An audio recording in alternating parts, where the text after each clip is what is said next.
오늘 한덕수 대통령 권한대행 국무총리가 나오시면 물어볼 게 참 많이 있었는데 오늘도 역시 안 나오셨어요.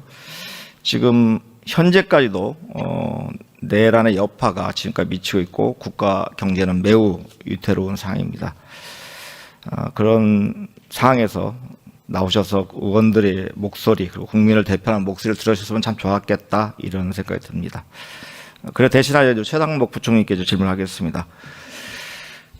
대통령이 파면됐습니다. 부총리께서는 그 임기 초부터 계속 대통령의 참모로 그 내각에서 일을 해오셨는데 파면된 정부의 최고의 공직자로서 대통령을 제대로 보좌하지 못한 것에 대해서 책임을 좀 가지고 계십니까? 네, 지금 경제 상황이 어렵고 민생이 어려움이 지속되기 때문에 결과적으로 하여튼 제가 경제부총리로서 무거운 책임감을 느끼고 있습니다. 대통령 파면된 것에 대해서는 책임감이 1도 없습니까? 저는 계엄 이후부터 여러 번 말씀을 드렸습니다. 네. 지금 오늘 추경안 제안 설명하시면서도 각국의 기술 패권 경쟁이 격화되고 있고 경제 회복 심리가 지연되고 있고 민생 여건이 지속적으로 악화되고 있다. 그래서 추경안을 제출하셨다는 말씀하셨고요. 또 안덕걸 의원께서도 아까 질의하시면서 여러 가지 경제 지표에 대해서 말씀하셨는데 다 알고 계시겠지만 몇 가지 상기를 한번 하고자 합니다. IMF가 우리 성장률 전망을 지난 1월 2.0%에서 4월에 1.0%로 1% 하락한 결과를 발표했는데 어쨌든 올해 비교가 가능한 11개국 중에서 올해 1.0% 이상 하락한 나라는 한국뿐인가 맞는 건 상인 거죠. 네. 그리고 이것도 굉장히 심각한데요. 2024년 자영업자 폐업 건수가 91만입니다. 2008년 글로벌 금융위기 때 정말 힘들었고 2020년 코로나 때도 정말 힘들었는데 그때보다 많은 수치라는 걸 말씀드립니다. 가계부채도 마찬가지입니다. 2024년 가계대출이 41.6조 원으로 46조 원이 늘어가지고 전년 대비 4배가 늘었습니다. 수출 실적도 당연히 어려워지고 있습니다. 그런데 이런 어려운 상황에서 지금 경제부총리를 맡고 계신데 이런 현재 상황 극복하기 위해서 우리 부총리께서 일할 수 있는 기간은 얼마나 남아있다고 생각하십니까? 일단 주어진 것은 대선이 정해져 있기 때문에요. 그 기간 동안이라고 생각합니다. 실제 40여일이 채 안 남은 기간입니다. 그런데 지금 시기에 남은 기간이라도 미국의 통상 압박 속에서 추가 악화를 막는 게 중요한 것 같고요. 경제 지표를 안정적으로 관리하는 게 중요하다고 생각합니다. 앞으로 남은 36일여 동안 모든 역량을 총동원해서 현 상황을 더 이상 악화되지 않게 관리하고 유지하는 게 지금은 최선이라고 생각되는데 어떠십니까, 부총리님 생각은? 네, 의원님께서 말씀을 주시니까요. 지금 있는 상황에서 지금 우리가 경제 성장률 전망이 떨어지고 있는데 떨어지는 원인들은 제가 드릴 말씀은 많습니다만 일단 대충격과 그다음 국내 여러 가지 불확실성에 그다음에 일시적인 요인도 좀 있습니다. 그렇기 때문에 이것을 해결하는 방법이 여러 가지 있는데 가장 불확실성이 큰 게 관세 충격입니다. 그래서 제가 어젯밤에 늦게 귀국을 했습니다만 일단은 미국과의 어떤 이 관세 관련된 협의를 최대한 저희 국익의 차원에서 저희가 해 나가고 그다음에 그런 과정에서 이런 피해를 입거나 그다음 어려움을 겪는 민생이나 기업들에 대한 지원과 이런 부분들은 이번 추경을 통해서 해야 되는 그렇게 생각하고 있습니다. 그래서 그런 노력을 하려고 최선을 다하겠습니다. 네, 어쨌든 현재 하실 수 있는 일의 집행에 현재 생각하시는 우리 경제 회복 방안에 대한 집행의 어떤 계획 자체가 한정적인 건 사실이잖아요, 그죠? 네. 네. 그러면 저는 이런 생각이 드는데요.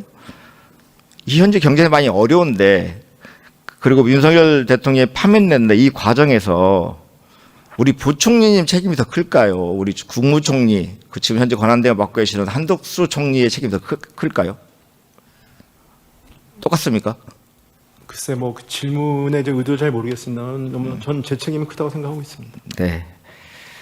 그럼 총리의 책임이 좀 덜하다, 우리 부총리. 그게 아니고 모든 국무위원들이 같은 가의 책임을 가지고 있다 이런 말씀을 드리는 겁니다. 어쨌든 국가 권력 2인자라고 표현하는 총리의 책임이 어쨌든 더 크다는 것들이 이제 국민들의 일반적 시각인 것 같고요. 그리고 그 책임의 그 폭은 어쨌든 국무위원들 전체 그리고 대통령의 비서 참모들이 공동의 책임이 있다고 생각하고 있습니다. 그런데 지금 이제 요즘 현재 국정을 안정적으로 관리해야 될 그 한덕수 총리에 대한 국민들의 관심과 언론의 관심이 공정한 대선 관리랄지 국정의 안정적 그 관리 그리고 민생 회복 이런 부분에 이런 집중이 안 되고 있고요. 지금 선거를 대선을 출마하냐 출마하지 않냐 여기에 집중되고 있는 상황입니다. 이거에 대해서 어떻게 평가하십니까? 그래서 제가 평가할 위치에 있지는 않습니다. 네. 그 과거에도 우리 대한민국에서 탄핵이 3번 있었고요. 그리고 탄핵이 인용된 게 딱 2번 있었습니다. 그 탄핵 시기마다 당시 대통령 권한에 했던 총리에게 대선 출마에 대한 대통령이 탄핵됐을 이후에 대선 출마에 대한 이런 국민들의 관심과 언론 관심이 모였던 건 사실이거든요. 그때 보면 그 당시에 고건 총리도 생각해 보면 여러 관심이 집중됐고 여론조사 지지도 상당히 높게 나왔음에도 불구하고 실제 출마를 하지 않았고요. 지금은 요즘 들어서 황교안 총리가 좀 이상해지긴 했습니다. 뭐 구호세 결탁해서 갑자기 부정선거 얘기하고 이상해지긴 했지만 당시 박근혜 대통령 탄핵 이후에 황교안 총리는 바로 국정 안정과 공정선거 관리 위해서 출마하지 않겠다 이런 표명을 했습니다. 그런데 이제 한 총리는 여전히 대선 출마 저울질을 하고 있는데요. 제가 이 말씀 드리고 싶은데 한덕수 총리가 탄핵이 됐을 당시에 우리 총리께서 부총리께서 뭐라고 말씀하시는지 기억하십니까? 어떤 말씀을 말씀 주시죠? 한덕수 국무총리 국회 탄핵에 대해서 부총님이 하셨던 말씀 정확히 기억을 못. 이렇게 표현하셨어요. 글로벌 통상 전쟁이라는 비상시국에 국정 컨트롤 타워 부재는 우리 경제의 대신인도, 안보와 국민 경제, 국정의 연속성에 심각한 타격을 입힐 것. 이와 같은 혼란은 잠시라도 지속돼서 안 돼. 이렇게 표현하셨습니다. 기억하시죠? 기억합니다. 그때는 이게 맞고 지금 틀립니까? 그 당시에는 아마 탄핵 의결 직전에 저희가 호소를 국회나 국민들께 호소를 드리는 그런 워딩으로 지금은 국무총리께서 대통령 권한대행께서 지금은 대통령 선거 출마 여부를 저울질하면서 모든 관심이 대통령 출마로 집중되는 상황이 적절하다고 판단하십니까? 그건 제가 판단할 위치에 있지 않고요. 지금 그렇습니다. 네, 우리 조태열 장관님 보셨죠? 어떻게 평가하십니까? 뭘 말씀이신가요? 지금 그 당시에는 어쨌든 탄핵이 멈춰되고 국정의 안정적 관리를 위해서 국무총리가 자리에 있어야 된다. 대통령 권한대행이 유지돼야 된다 이렇게 표현하셨거든요. 지금 그런 거에 대해서 제가 논평한 적이 없습니다. 저는 이렇게 들으려는데요. 정쟁 국경에서 멈춰야 한다는 표현. 전 좋은 표현 생각합니다. 전 지금도 그렇다고 생각합니다. 네. 항상 그렇게 생각해 왔습니다. 네. 좋습니다. 그리고 본인도 그런 말씀 하셨어요. 무엇보다 중요한 것은 국정에 있어서 한치 공백도 있어서 안 된다는 것. 정치 상황으로 인해서 국민들의 불안과 우려도 높아지고 있다. 이렇게 본인 입으로 그렇게 말씀하셨습니다. 근데 탄핵 이후에 결국은 이제 헌재 판결 이후에 한덕수 총리가 대통령 권한대에 복귀를 하셨는데 그 이후의 행보를 보면 참 그래요. 어쨌든 현장 방문도 할 필요가 있고 여러 가지 정책에 대해서 의견 표현을 낼 수 있다 생각하는 건데 이런 말씀하셨어요. 4월 15일 날 기아차 광주공장 방문하셔가지고 전기차 보조금 확대 등 내수시장을 활성화시키고 관세 충격에 흔들리지 않도록 제조급여를 지키겠다. 그리고 현대중공업 방문에서는 미국 관세 정책 변화에 어떻게 대응할지 다각적 고민 중이다.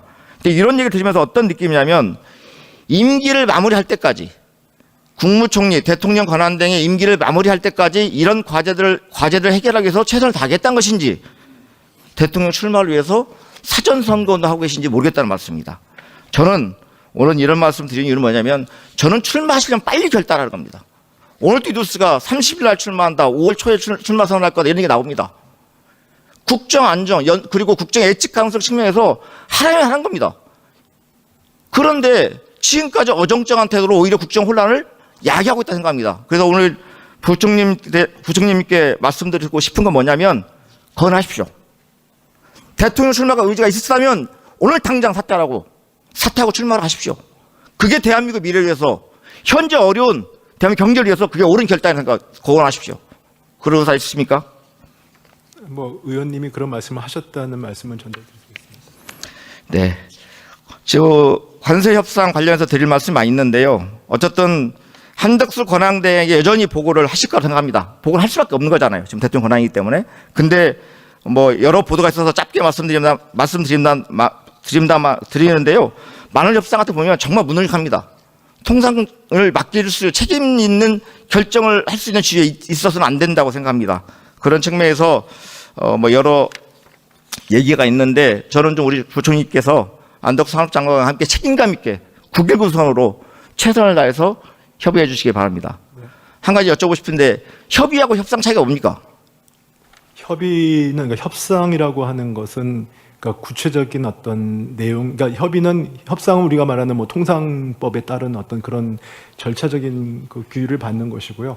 그 전에 그거에 대한 논의를 하기 위한 사전 단계 정도로 생각하시면 됩니다. 네. 어떤 협상보다는 낮은 단계 수준의 토론을 하고 있다 이렇게 보면 되겠습니까? 네, 그렇습니다. 네, 그리고 이거 이 결론 자체가 차기 정부에 부담을 주는 형태로 규결되지 않기를 부탁드립니다. 네. 안덕수 장관님도 그렇게 하시겠죠? 네.